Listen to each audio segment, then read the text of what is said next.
William King Ali entrou para a história como uma figura envolta em mistério, nascido no dia 24 de dezembro de 1874, no coração do Texas em Hunt County, quando a região ainda respirava o ar selvagem do velho oeste americano. Sua mãe, Mary Elizabeth Gaines, faleceu quando ele tinha apenas 3 anos, e sobre seu pai, Peyton Ali, quase nada se sabe. Assim como quase tudo sobre sua infância e origem familiar permanece obscuro. O pouco que se registra é a existência de uma irmã mais velha, Martha, carinhosamente chamada de Mattie, que se casaria com Walter Burkhardt. Dessa união nasceram Ernest e Byron, este último conhecido como Brian. Especialmente Ernest, que teria um papel decisivo nos anos seguintes da vida de Ali. Ainda adolescente, Ali já trabalhava como vaqueiro no Texas, uma profissão que, ao contrário do que o cinema e a literatura romântica retratam, cheia de tiros e fora da lei, era, na verdade, exatamente o que o nome sugeria: o árduo ofício de conduzir gado pelas planícies infinitas do centro-oeste americano. Foi nessa época também que conheceu e desposou Myrtle Fry. Ali cresceu em um oeste que, embora tenha se tornado lendário, é frequentemente mal interpretado. Não se tratava de um cenário único, mas de uma colcha de retalhos de realidades distintas, cada uma com suas próprias regras e conflitos. E foi em uma dessas versões, a mais brutal e menos civilizada, que sua história se desenrolaria. Oeste, em sua essência, era a imensa extensão de terra entre o rio Mississippi e o Oceano Pacífico, um território praticamente intocado por europeus até o início do século XIX. Mas uma série de eventos, como a compra da Louisiana por Thomas Jefferson em 1803 e a guerra contra o México entre 1846 e 1848, colocou essa vastidão sob domínio americano ainda na década de 1840. Depois vieram as corridas pelo ouro, pela prata e mais tarde pelo petróleo, que atraíram centenas de milhares de pessoas para lugares como Califórnia, Arizona, Oklahoma e Texas, em busca de fortuna e uma vida melhor. Com eles surgiram cidades, vilarejos e, inevitavelmente, conflitos sangrentos com os povos nativos, cujas terras eram invadidas sem piedade.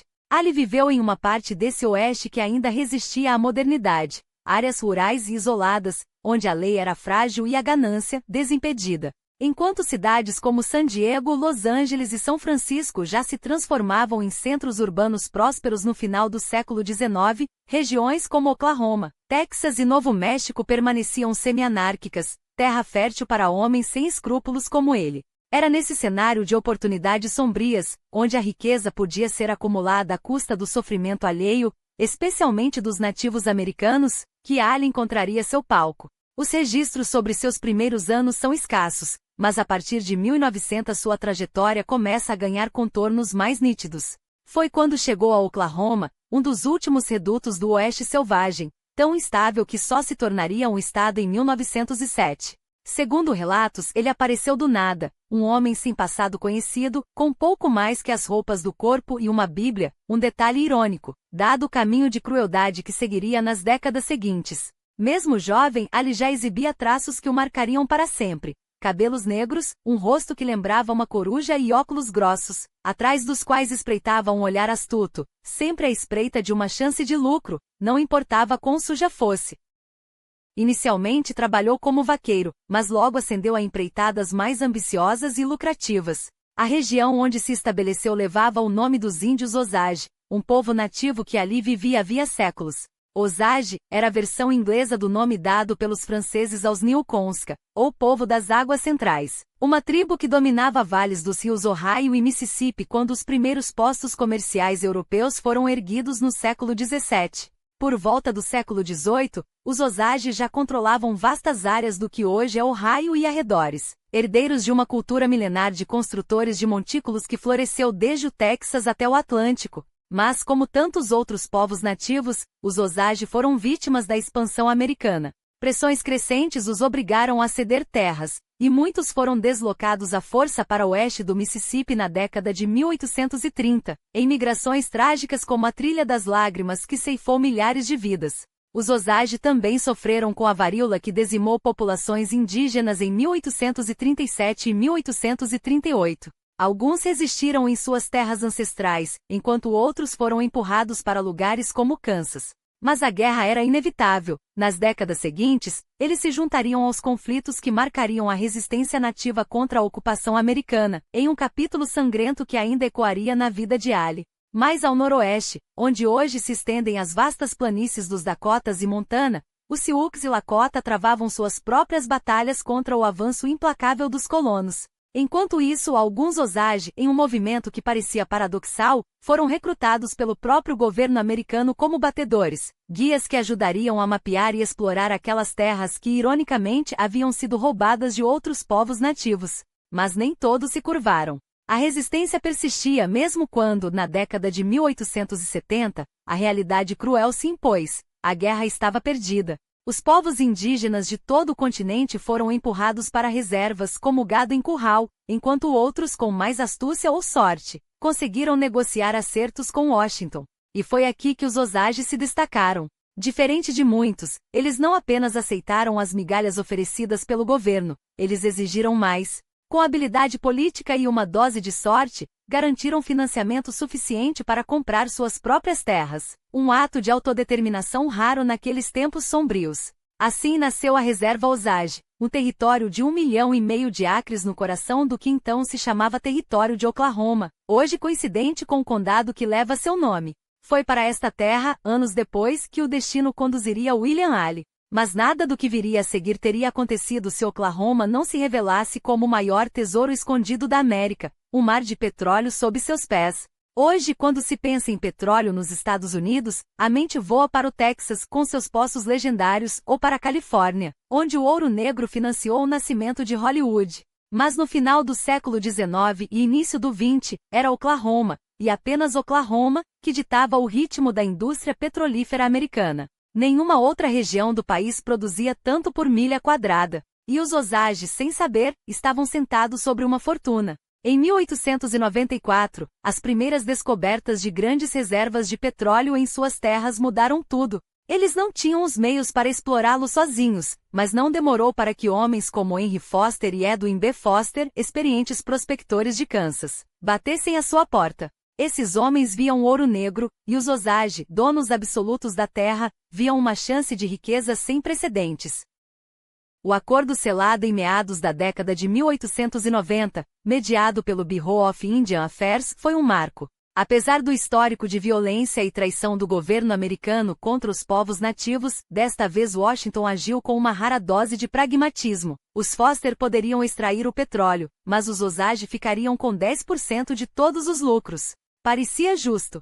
Ninguém, porém, poderia prever o tamanho da fortuna que brotaria daquelas terras. Entre 1850 e 1920, Oklahoma disputava com a Califórnia o título de maior produtor de petróleo dos Estados Unidos, e, por longos períodos, levava a melhor. O auge veio nos anos 1920, justamente quando a história de Ali ganharia contornos sinistros.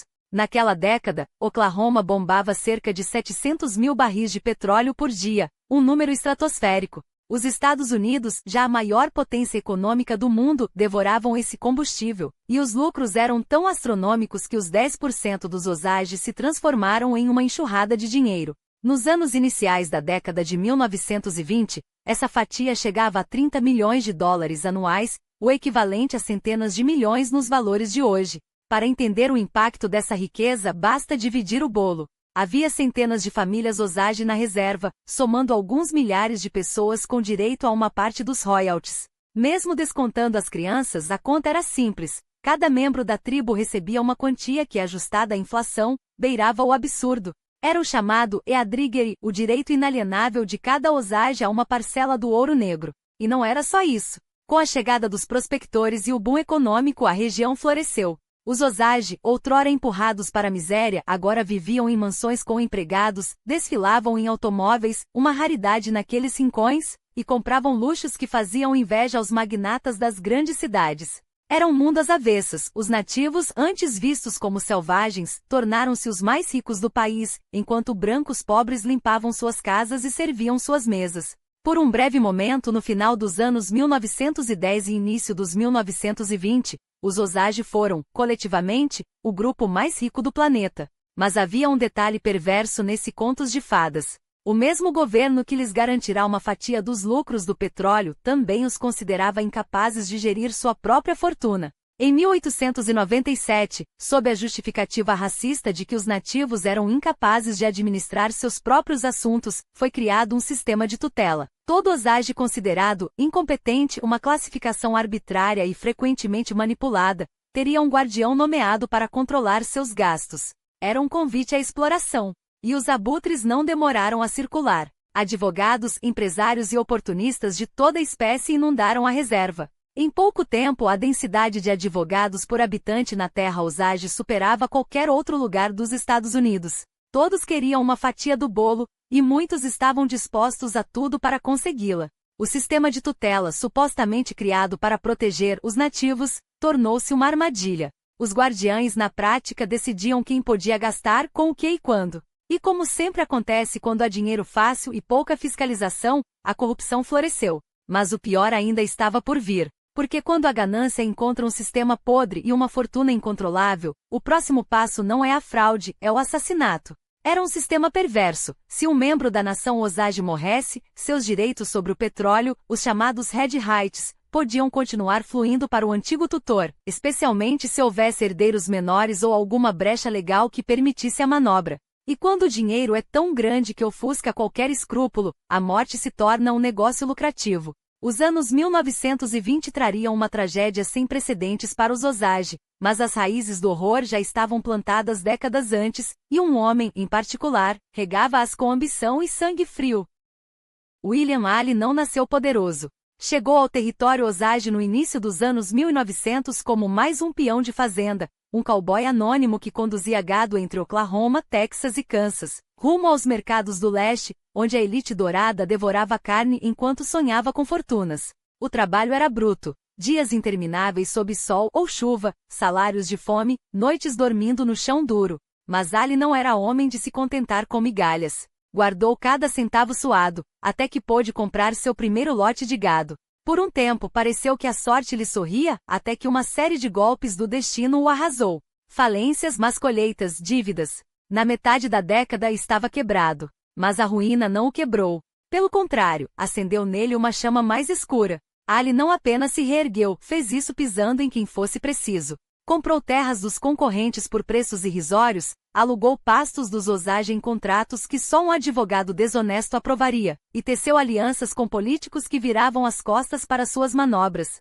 Em poucos anos, o espião de fazenda se transformou no King of the Osage, dono de 45 mil acres, banqueiro, xerife adjunto e uma figura que vestia ternos impecáveis, gravata borboleta e um revólver à cintura, não por ostentação, mas como lembrete de quem mandava ali. Diziam que no final dos anos 1910, ele já era milionário, mas para Alley o poder nunca era suficiente, e seus métodos já anunciavam o monstro que viria. Enquanto ele acumulava riqueza às custas dos Osage, explorando sua falta de familiaridade com leis de terra, engordando contratos de arrendamento, torcendo regras a seu favor, o petróleo jorrava do solo como uma maldição. Em 1917, novas perfurações revelaram que as reservas eram ainda maiores do que se imaginava. O ouro negro não pararia de fluir por décadas. E onde a fortuna sem controle, há predadores à espreita. Os red rights se tornaram o prêmio mais cobiçado. Se um Osage morresse, seus direitos podiam ser herdados por um branco, desde que soubesse jogar com as brechas da lei. Era um convite ao assassinato. E Alley não seria o único a aceitá-lo, mas seria o mais implacável. Os primeiros sinais vieram em 1918, quando Minnie Brown, uma jovem Osage de apenas 27 anos, morreu após uma doença estranha, que nenhum médico soube explicar. Hoje sabe-se, foi envenenada. O primeiro sangue derramado naquilo que viria a ser conhecido como o Reino do Terror Osage. Nos 10 anos seguintes, dezenas de nativos cairiam baleados, envenenados, explodidos em acidentes convenientemente arquitetados. Pelo menos 60 corpos se acumularam, e o medo paralisou a comunidade. Os assassinos? Vizinhos brancos, tutores, homens de confiança. Todos com o mesmo objetivo, roubar os red rights das vítimas. Mas Alley não agia sozinho. Ele tinha seus peões. Entre eles, 2 sobrinhos leais, ou melhor, 2 fantoches dispostos a sujar as mãos por ele. Ernest e Brian Burkhardt, filhos de sua irmã Martha, chegaram a Oklahoma ainda adolescentes, atraídos pela promessa do último faroeste americano. Ernest, o mais ambicioso, viu em Ali não apenas um tio, mas um pai substituto. Um mentor que não pedia favores, ordenava. Ele não era o tipo de homem que te pedia para fazer algo, diria Ernest anos depois. Ele te mandava. E Ernest obedeceu. Foi em uma dessas tarefas rotineiras, transportando mercadorias para os negócios do tio, que ele conheceu Molly, irmã de Millie, cuja morte suspeita em 1918 agora parecia um presságio sinistro. Molly era uma mulher osage, dona de valiosos Red Heights, e Ernest, com seu sorriso fácil e maneiras de cowboy, não demorou a cortejá-la. O casamento seria perfeito, para ele uma porta de entrada para a fortuna da família dela. Para Ali mais uma peça no tabuleiro. Só que Molly não era apenas mais uma vítima em potencial. Ela era a chave para algo muito maior. E quando Ali olhava para ela não via uma pessoa, via um caminho para o controle absoluto. O reinado do terror que se abateu sobre os Osage não escolheu suas vítimas ao acaso. Molly Burkhardt, herdeira de uma fortuna construída sobre os Red Heights e os rios de petróleo que jorraram nas décadas de 1910 e 1920, era o centro de uma teia que se estendia muito além do que ela poderia imaginar. Seu relacionamento com Ernest, forjado em meio a sorrisos e promessas, seria o estupim de uma sequência de eventos que mancharia a história dos Osage com sangue e traição. Naqueles anos, os casamentos entre membros da tribo ainda eram comuns, mas a riqueza recém-descoberta havia transformado as regras do jogo. Molly, como muitas de suas irmãs e primas, não hesitou em cruzar essa fronteira. E Ernest, com seu jeito rústico e seus vícios, o álcool, as apostas, a vida desregrada, não era exatamente um partido ideal, mas havia algo nele que a cativou, ou que fingiu cativá-la. Ele aprendeu palavras em Osage, apesar de seu inglês já ser suficiente para se comunicar. Suportou o escárnio dos amigos brancos que zombavam de seu romance com uma índia. Cuidou dela nos dias em que a diabetes a deixava frágil, numa época em que a doença era uma sentença lenta e dolorosa. Gestos que poderiam ser genuínos ou calculados. Em 1917, eles se casaram. Em seguida vieram os filhos, Elizabeth e depois James. Uma família. Uma fachada. Mas a dúvida persiste até hoje. Ernest amava Molly? Ou tudo não passou de uma performance ensaiada por anos a fio, sob a batuta de um mestre da manipulação? Foi com a morte de Anna, irmã de Molly, que o pesadelo ganhou contornos nítidos. Anna, com seu temperamento explosivo e sua relação conturbada com a bebida, era um alvo fácil. No dia 21 de maio de 1921, ela chegou bêbada a um almoço organizado por Molly, provocando escândalos, flertando com Brian Burkhardt, irmão de Ernest, e terminando a tarde em uma briga generalizada. Quando finalmente se acalmou, Molly a enviou para casa acompanhada por Brian. Foi a última vez que viu a irmã viva. 6 dias depois, caçadores de esquilos encontraram seu corpo em avançado estado de decomposição, boiando em um pântano entre Fairfax e Pawhuska. Molly foi chamada para identificá-la, mas só reconheceu Anna pelos dentes de ouro. Um tiro na nuca. Uma execução. O assassino? Kelsey Morrison, um contrabandista de álcool e drogas, homem de confiança de William Ali. Morrison agiu sob ordens, provavelmente com a cumplicidade de Brian, que havia levado Anna embora naquela noite. O motivo imediato? Uma dívida de $600, uma fortuna na época que Ali perdoou em troca do serviço sujo. Mas o verdadeiro objetivo era muito maior. Anna não era apenas mais uma vítima. Sua morte era um movimento no tabuleiro. Cada herdeiro Osage que caía deixava Molly mais isolada, e Ernest mais próximo de herdar tudo. No mesmo dia em que o corpo de Anna foi encontrado, outro cadáver surgiu. Charles Viteorne, executado com 2 tiros entre os olhos. Mesmo tipo de munição. Mesmo modus operandi. Mas as autoridades, indiferentes ao sofrimento dos Osage, mal se deram ao trabalho de investigar. Molly exigiu justiça, mas suas palavras se perderam no ar, como sempre acontecia quando uma voz indígena ousava clamar por direitos. Em 1922, outra Anna Sanford, morreu em circunstâncias suspeitas, provavelmente envenenada. Seu marido branco, Tom McCoy, não demorou a se casar novamente, desta vez com uma sobrinha de Ali. Coincidência? Improvável. Depois veio George Biggar, sobrinho de um dos maiores líderes Osage da história. James Biggar, o homem que falava 7 idiomas, vestia ternos impecáveis e entendia que para sobreviver à cobiça branca, era preciso jogar pelas suas regras. George, aos 46 anos, adoeceu misteriosamente em 1923. Levado a um hospital em Oklahoma City, morreu pouco depois, não sem antes revelar a um advogado, W. W. Vaughan, Segredos explosivos sobre os assassinatos e os homens por trás deles. Vaughan, alarmado, ligou para o xerife do condado, dizendo que tinha informações cruciais. Subiu em um trem noturno para encontrá-lo. E desapareceu. Quando o trem chegou, seu corpo não estava a bordo. Nunca mais foi visto. George morreu em seguida. E com ele, qualquer esperança de que suas últimas palavras expusessem a verdade sobre Ali, Ernest e a conspiração que dizimava os Osage.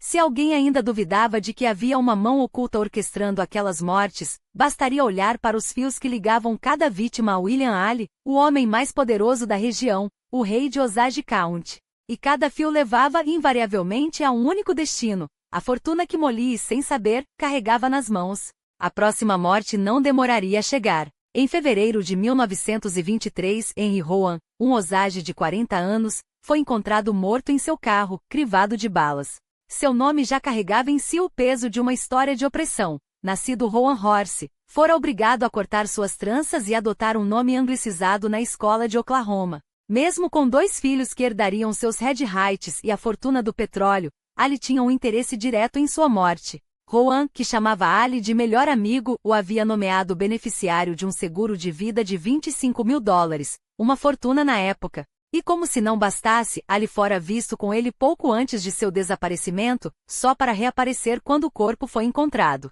Assim, enquanto carregava o caixão no funeral, Ali já colhia os frutos de mais um assassinato. Mas o caso de Rowan voltaria para assombrá-lo. O alvo seguinte foi Rita Smith, irmã de Molly. Ela estava ao lado da irmã em 1921, quando identificaram o corpo de Anna, e agora com a morte de mais uma irmã, via sua herança crescer, assim como o perigo.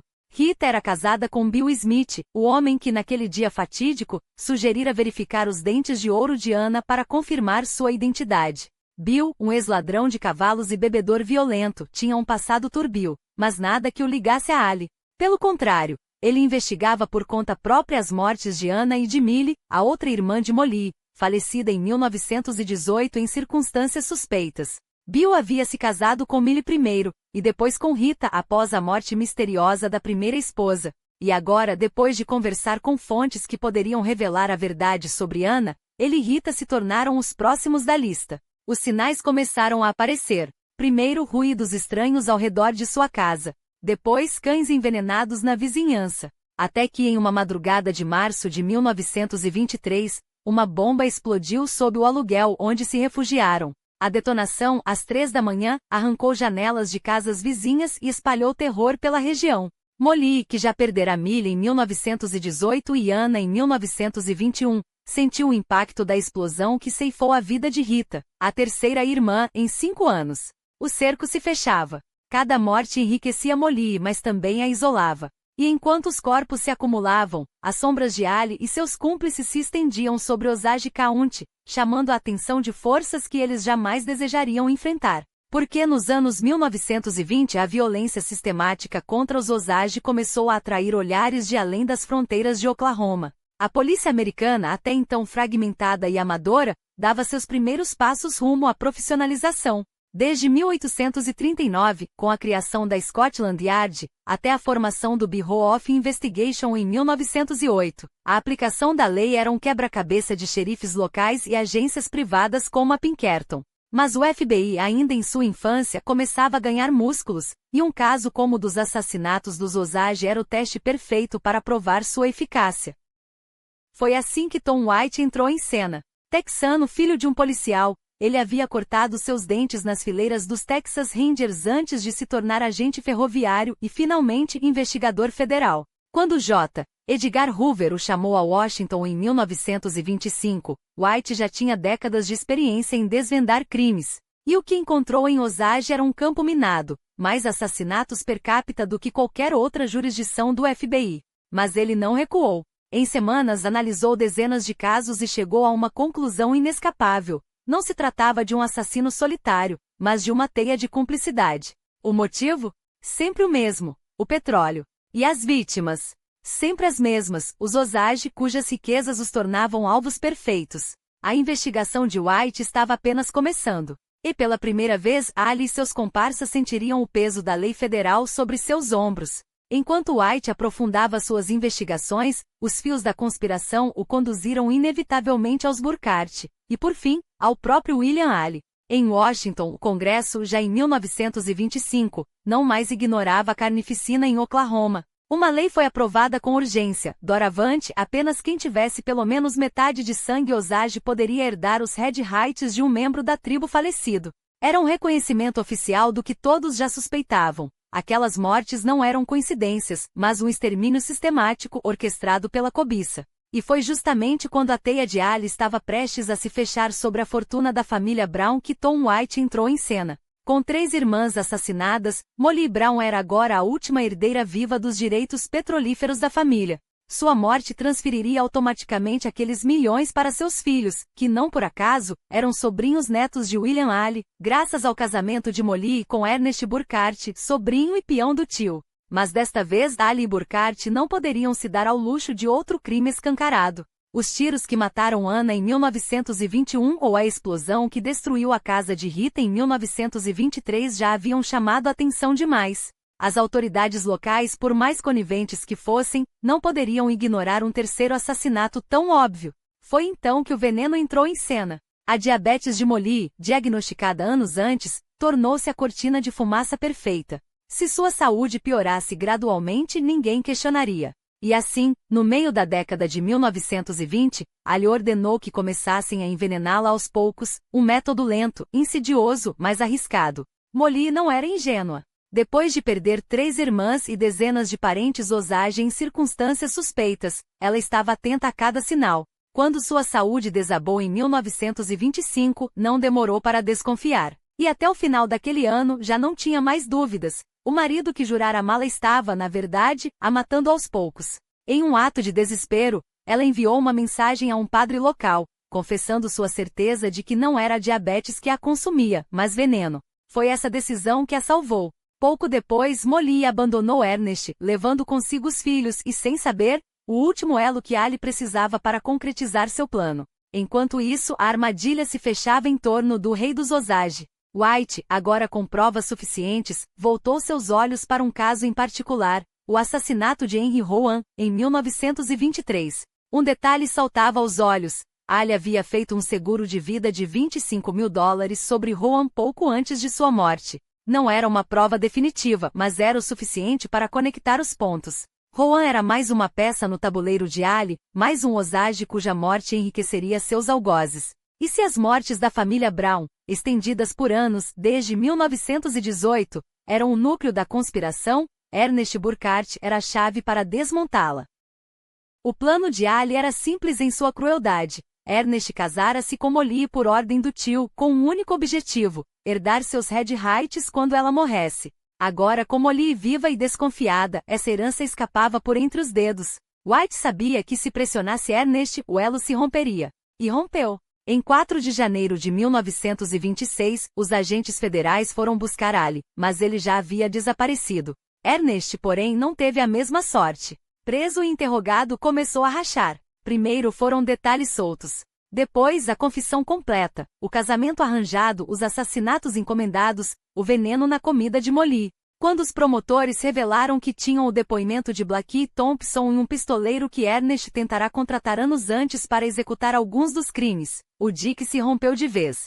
Ernest admitiu tudo. Havia se casado com Molly sob ordens de Alley para que, quando ela morresse, os Red Rights da família caíssem nas mãos da família Burkhardt. E, por extensão, nas de Alley. A delação premiada selou seu destino. Em troca de uma pena reduzida, Ernest concordou em testemunhar contra o tio. Mas quando o julgamento de Alley começou, em julho de 1926, o medo falou mais alto. Ernest se recuou, negou suas próprias confissões e até processou o governo por coação. Alley, sempre um mestre da manipulação, trabalhou nos bastidores, intimidou testemunhas, subornou jurados, espalhou terror. Em certo ponto, até Ernest chegou a acreditar que o tio planejava matá-lo antes que pudesse falar. O primeiro julgamento em Guthrie foi um circo. As provas eram complexas, as conspirações se sobrepunham, e a influência de Alley na região era tão profunda que em 25 de agosto, o júri se declarou impossibilitado de chegar a um veredito. Um empate técnico e uma vitória temporária para Alley.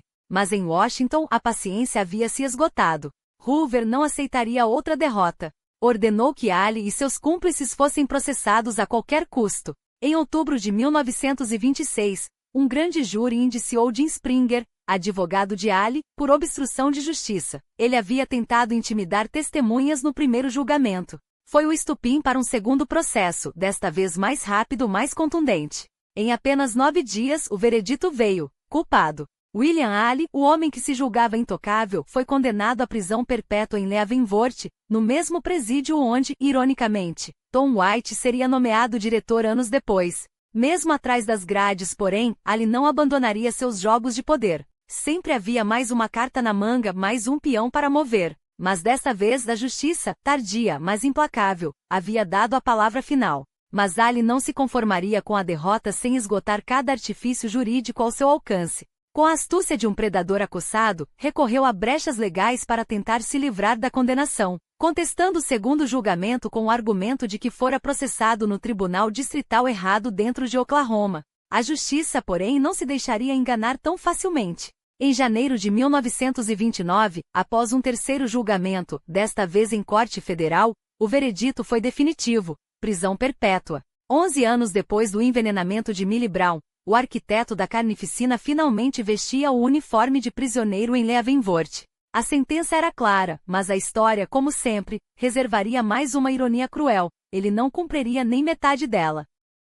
A condenação de Ali e dos Burkhardt, junto a seus cúmplices, foi apenas a ponta de um iceberg de horror. Enquanto ele orquestrava assassinatos com frio cálculo, outros agiam por conta própria, movidos pela mesma ganância sanguinária. Os números oficiais do Reinado do Terror registram cerca de 60 mortes, mas a verdade é muito mais sombria. David Graham, em Killers of the Flower Moon, revela as pesquisas do historiador Louis F. Barnes, que estima centenas de vítimas, muitas registradas como acidentes, ou mortes por doenças misteriosas após enfermidades repentinas. Kelsey Morrison, suspeito de envolvimento no assassinato de Anna Brown, era um especialista em venenos.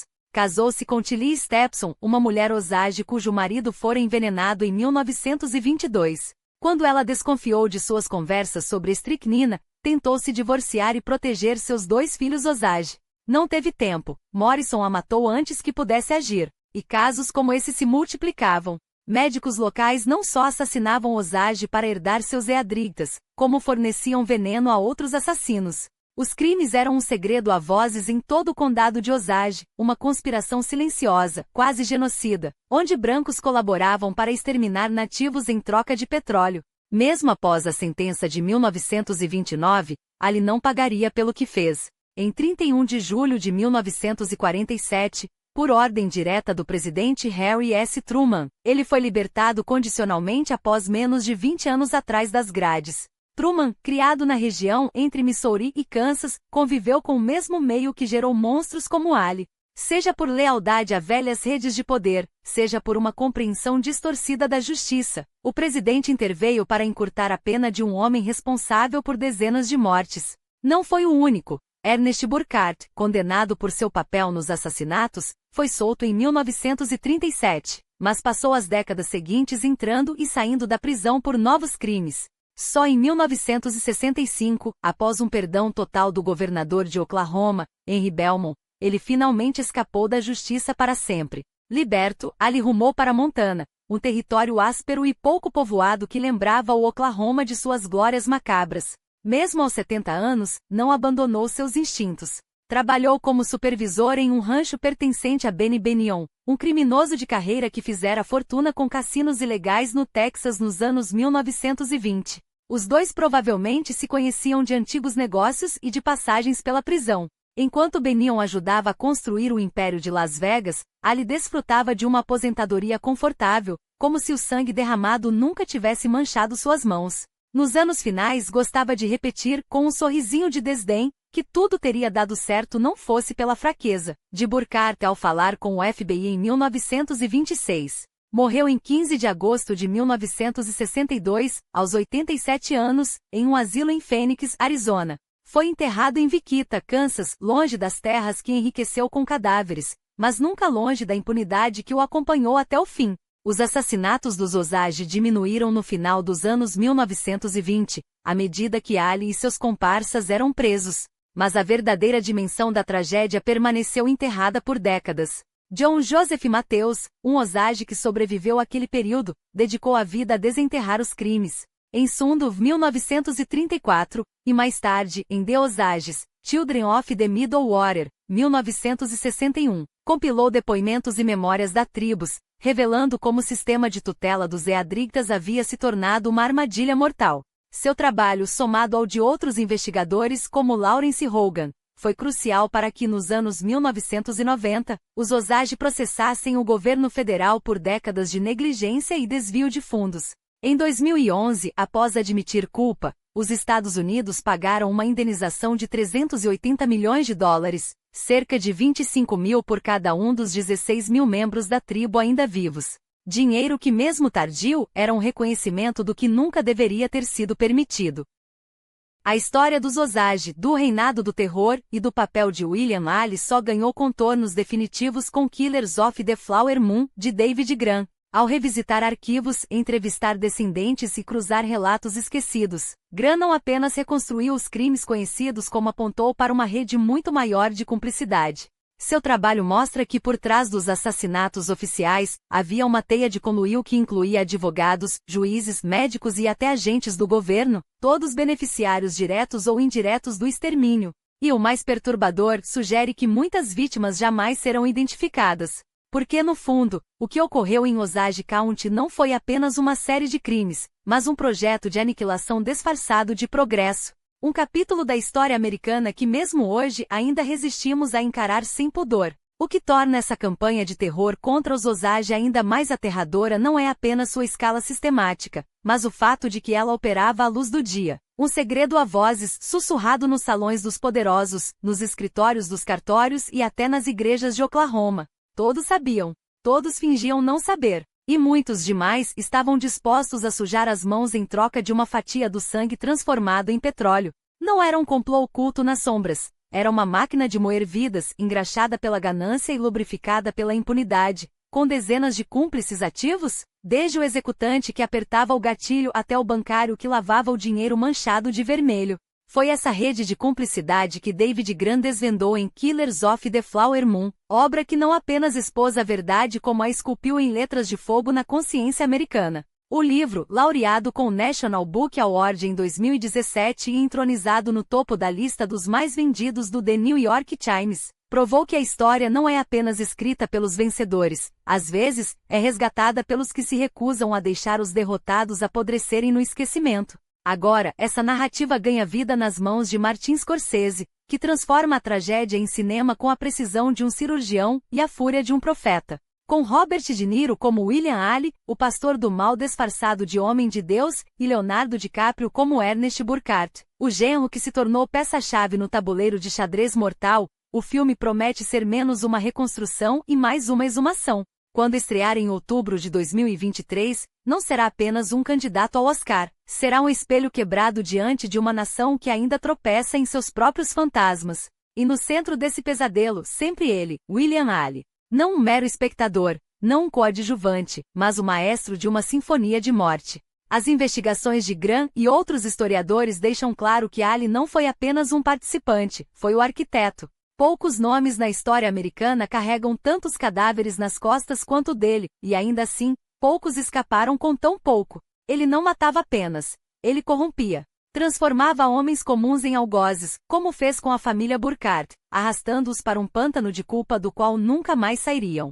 Ernest, seu genro, tornou-se um fantoche cujos fios eram puxados por um mestre que soube, como ninguém, explorar a fraqueza alheia em nome do lucro. Mas aqui está a ironia mais cruel. Ali, condenado por alguns dos assassinatos, cumpriu uma pena irrisória antes de ser solto, graças às mesmas conexões que o tornaram intocável. Um homem branco, poderoso, bem relacionado, para ele, a justiça foi um revolvidor. Agora imagine o inverso, um pecuarista Osage orquestrando o extermínio de magnatas do petróleo brancos em Oklahoma. Seria enforcado antes mesmo do julgamento, seu nome apagado dos registros, sua memória queimada em praça pública.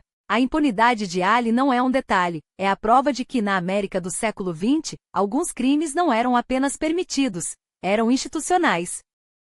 E é isso que deveria nos assombrar, não apenas o que Ali fez, mas o que ele representava. Um sistema que premiava a violência quando ela servia aos certos interesses. Um país que mesmo hoje ainda hesita em olhar de frente para o abismo que cavou. Será que matou mais do que os registros oficiais admitem? Será que suas mãos, direta ou indiretamente, ensanguentaram ainda mais vidas do que sabemos? A história, como sempre, guarda suas sombras. Mas uma coisa é certa, enquanto houver quem se recuse a esquecer, o sangue dos Osage continuará a clamar. E a pergunta que fica não é apenas sobre Ali, é sobre nós. Sobre até quando vamos fingir que o passado é passado.